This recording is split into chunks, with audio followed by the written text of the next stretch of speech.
soft buzz of fluorescent lights filled Riverside Mall as I adjusted the final display inside my compact accessories.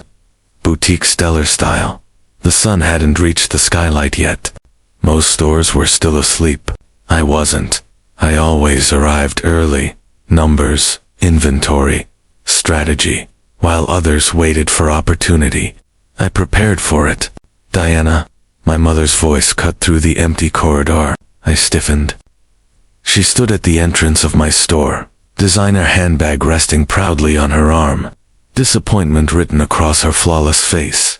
Beside her, my sister Madison leaned against the glass, scrolling on her phone, smiling like she already knew how this visit would go. "Good morning, Mom," I said evenly, continuing to arrange the new collection. "Didn't expect company this early." "Board meeting," Madison replied, without looking up. "Some of us have real businesses to run. Mom's presenting Lux Retail Group's quarterly numbers." I nodded. Of course. They never missed a chance to remind me. Mom lifted one of my handcrafted bags, turning it between her fingers, like it disappointed her personally. "Diana, sweetheart, when are you going to stop playing, shop owner?" She sighed. "You have an MBA from Wharton. You could be running something serious." "I am," I replied calmly, my phone buzzing softly in my hand. Madison laughed, finally glancing around. "This," she gestured to my carefully designed space. "This isn't a business. It's a booth. Your whole store could fit in my walk-in closet." Mom wandered toward my tiny office corner, eyeing the modest desk. "At least tell me you're considering the role Madison mentioned. Assistant buyer at Lux. It's not glamorous, but it's a start." I smiled, watching the mall's security feed on my tablet. "Right on schedule." "Actually," I said, straightening my simple blazer, "I have a meeting this morning too." "With who?" Madison smirked. "Your craft supplier, or the food court manager?" Before I could answer, the quiet mall echoed with footsteps. Not one or two, many, purposeful, confident. Mom turned, irritation already forming. "Diana, you really need to think about your future. This little shop barely pays." She stopped mid-sentence. A tall man stepped into the doorway, followed by a line of executives in tailored suits. The air in my store shifted instantly. "Good morning," the man said, his voice calm but commanding. "Marcus Chin, owner of the largest retail property group in North America."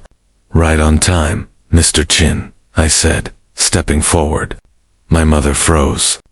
Madison's phone slipped from her hand and cracked against the display glass. Marcus smiled and shook my hand. "I've told you call me Marcus, especially now that you're about to become our largest retail partner." Mom's designer bag slid from her shoulder. "I've brought the final contracts," Marcus continued, gesturing to his legal team. "The board is thrilled about acquiring Stellar Styles' full operations. 300 locations is bold, but your numbers speak for themselves." 300, my mother whispered. I tapped my tablet, pulling up my presentation. "Actually, Marcus," I said smoothly, meeting his eyes, "I've reviewed the projections again." I looked back at my stunned family. "I think we should launch with 500 locations in Phase 1. A low ripple moved through the executives as I expanded the performance charts on the screen. Clean lines, relentless growth.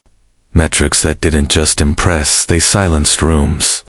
Madison's voice barely worked. This little shop."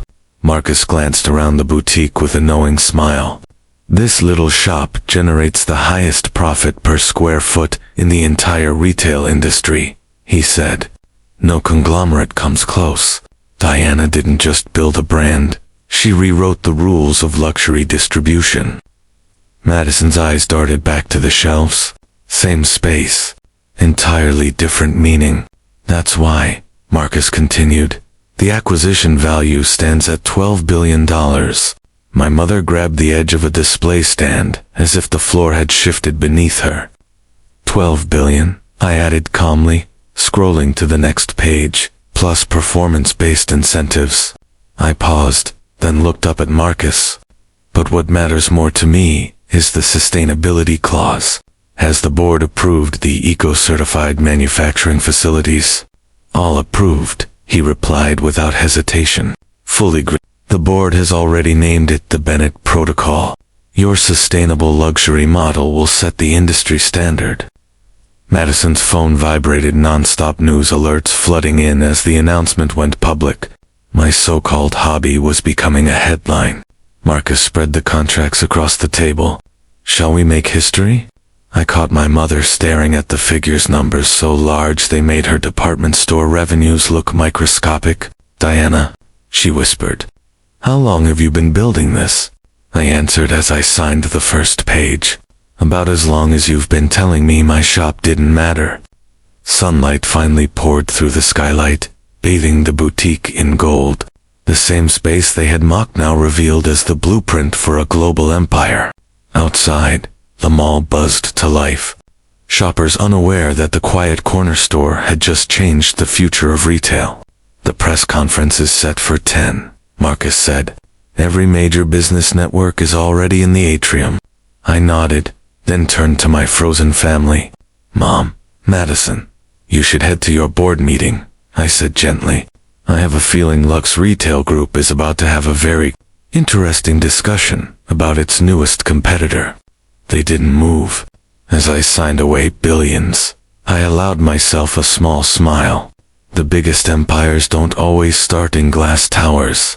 Sometimes, they begin in the smallest shops when someone is patient enough to build them right. Within hours, the mall atrium transformed into a media storm. CNBC, Bloomberg, cameras everywhere. Marcus and I reviewed final documents inside the VIP conference room. Through the glass walls, I spotted my mother and sister seated in the front, Rochelle shocked, having completely forgotten their own board meeting.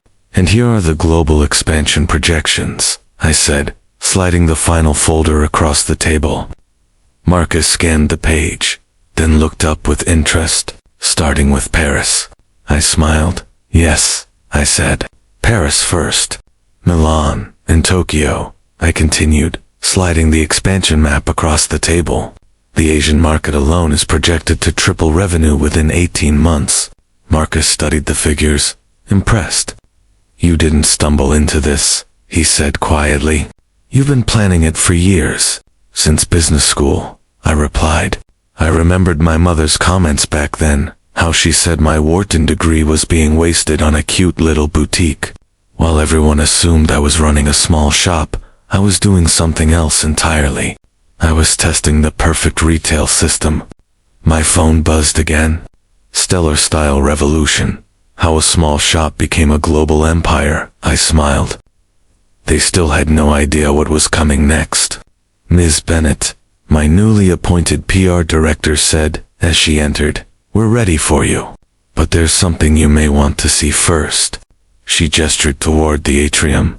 Lux Retail Group's entire board had just arrived, faces tight, movements rushed, panic poorly disguised. Your sister's company? Marcus asked. They're about to announce a 40% drop in quarterly earnings, I said calmly. Turns out their innovative strategies weren't so innovative after all. Through the glass, I saw Madison pulled aside by a senior executive. The color drained from her face as reality caught up to reputation. The press conference began moments later. Ladies and gentlemen, Marcus announced, stepping to the podium. What you're about to witness is not merely an acquisition. It's a transformation of modern retail, led by a visionary who understood that the future of luxury lies in sustainability, accessibility, and innovation. I walked forward. My mother's eyes locked onto mine. The blazer I wore, part of my upcoming sustainable line, felt less like clothing and more like armor. For 5 years, I began. Stellar Style has been mistaken for a small accessories boutique. The screens behind me lit up. It was never small. Charts flashed profit margins that drew audible gasps. Sustainability metrics that outperformed so-called green brands. Patent filings that redefined manufacturing itself. Every customer who walked into our store, I continued, glancing briefly at Madison, became part of the most advanced retail research project in the industry. More screens, AI-driven demand modeling, automated eco-manufacturing, ethical supply chains. Infrastructure so advanced, it made traditional retail look obsolete. My mother's hand rose to her throat. While others rushed to expand without innovation, I said, watching the Lux board shift uncomfortably. We chose precision before scale. I paused. Today, we are not announcing a purchase. The room went silent. We are announcing the future of retail. Reporters erupted, but I raised one final slide. And our first global flagship store, I said evenly, will occupy the entire east wing of Riverside Mall. A beat, including the space currently held by Lux Retail Group's flagship department store. The silence hit harder than applause ever could. Madison's face flushed deep red. My sister sank lower in her seat as cameras swung toward her, reporters instantly recognizing the former retail prodigy who was now watching her empire collapse in real time. And there's more, I continued calmly. Stellar Style's AI-driven retail system has already been tested quietly in 50 locations worldwide. The screens shifted, disguised as independent boutiques, I said. Every single one outperformed neighboring luxury retailers by an average of 300%. My mother's carefully controlled expression finally broke. While she had been boasting about Madison's board position, I had been building something designed to make traditional retail irrelevant. Ms. Bennett, a reporter called out, "You've reportedly turned down executive offers from major luxury brands for years. Why keep up the illusion of running a small shop?" I smiled, remembering the dismissive comments. The family dinners, the laughter. "Sometimes," I replied, "the smartest way to change the game is to let others underestimate you while you perfect your strategy." The screens switched to live footage. Paris, Milan, Tokyo, and dozens more. Small Stellar Style storefronts around the world began revealing their true identities, pieces of a single, coordinated global empire. "Now," I concluded, "we're ready to show the world what we've built." I paused, and this is only the beginning. Applause thundered through the atrium. I caught my mother's face, shock, regret, and something close to pride. Madison stared at her phone as Lux Retail's stock price plunged before her eyes. Marcus Chin stepped forward, shaking my hand as flashes exploded around us. The retail world had just witnessed its own reset. The press conference continued, but the message was already clear. The rules had changed, and I had been rewriting them all along. When the crowd finally thinned, my mother approached me in the now sealant atrium, her heels echoing against the marble floor. "Diana," she said quietly, "I don't know what to say." "You don't need to," I replied, checking the latest figures. Stellar Style's valuation had already doubled since the announcement. Madison stood behind her, clutching a termination letter from Lux Retail. "How did you do all this without anyone knowing?" my mother asked. I smiled. "The same way I did everything else." Marcus approached with a tablet. "Tokyo is ready for the video call." "Perfect," I said. My mother reached out, touching my arm. "I was wrong. We were all wrong about you." "No," I corrected gently. "You were wrong about what success looks like." I turned, then paused. "Oh, and Madison," I added casually, "that assistant buyer role you once offered me, I'm hiring for our new sustainable fashion division." I smiled. "Entry level. Feel free to submit your resume." As I walked away toward the next chapter of my empire, I heard my mother whisper, "All this time, we thought she was failing." Marcus replied, loud enough for me to hear, "No, you were watching her build a revolution, one small shop at a time." Sunlight poured through the skylight, illuminating my tiny boutique one last time before construction began on the flagship of a global empire. Sometimes the biggest dreams begin in the smallest spaces. You just have to be patient enough to build them.